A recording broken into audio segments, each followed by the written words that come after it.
Hi everyone, আসসালামু আলাইকুম, welcome back to my channel. আজকের ভিডিওটা হবে একটু অন্যরকম টাইপের, মানে কথাগুলো বলবো একটু অন্য টাইপের। আর আমার ডেইলি যে কাজ সেগুলো শুধু তোমরা ভিডিওতে দেখবা। এক ভাইয়া আমাকে কমেন্ট করছে, আপু আমি এইচএসসি 2026 আমাকে গাইডলাইন দাও। তো ভাইয়া আমি এখন তোমাকে এইচএসসি 26 পরীক্ষা অলরেডি শেষ, সো এখানে আর গাইডলাইন কি দেবো, কিন্তু পরে কি করতে পারো এক্সাম শেষে ওই গাইডলাইনগুলো আমি তোমাদেরকে বলতে পারি। আই হোপ সবার কাজে আসবে। এর আগে আমার কাহিনীটা একটু তোমাদেরকে শেয়ার করি, তাহলে আরো ভালো মতো বুঝতে পারবা। আমি যখন আমার এইচএসসি কমপ্লিট করি, তো আমার মাথায় অনেকগুলাই প্ল্যান ছিল।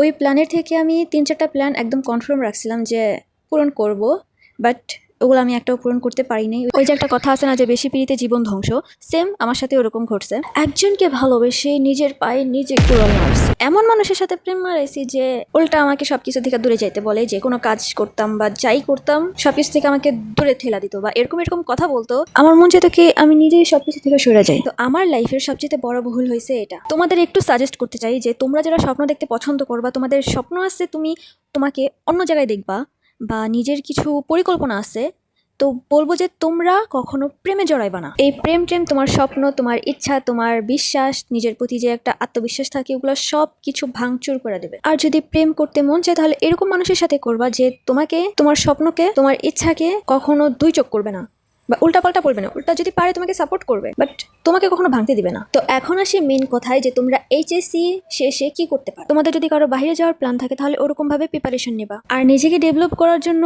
যে কোনো কাজে যুক্ত থাকতে পারো, নতুন নতুন স্কিল শিখতে পারো, বা তোমার যেটা পছন্দ, তোমার যেটা করতে ভালো লাগে সেই কাজগুলো করতে পারো। জাস্ট লাইক ধরো, তোমার যদি নাচতে ভালো লাগে তুমি নাচবা, বা তোমার যদি গাইতে ভালো লাগে তুমি গাবা, তোমার আর্ট করতে ভালো লাগে তুমি আর্ট করবা। আর যদি তোমার ব্লগিং করার ইচ্ছে থাকে তাহলে সেটাও তুমি শুরু করতে পারো। আমি তোমাদেরকে বলবো না যে এগুলো করা খারাপ, অ্যাকচুয়ালি এগুলো হয়েছে আমাদের স্কিলকে ডেভেলপ করার কয়েকটা ধাপ। এবং এগুলো ছাড়াও আরও অনেক কিছু করতে পারো। সেগুলো হয়েছে প্রতিদিন 30 থেকে 60 মিনিট ইংরেজি চর্চা করতে পারো, কম্পিউটারের basic MS Word, Excel, PowerPoint এগুলো শিখতে পারো, ক্যানভা, ভিডিও এডিটিং, ক্যাপকাট এগুলো শিখতে পারো। একটা স্কিল বেছে নেবা, graphic design, digital marketing, web design বা ফ্রিল্যান্সিং।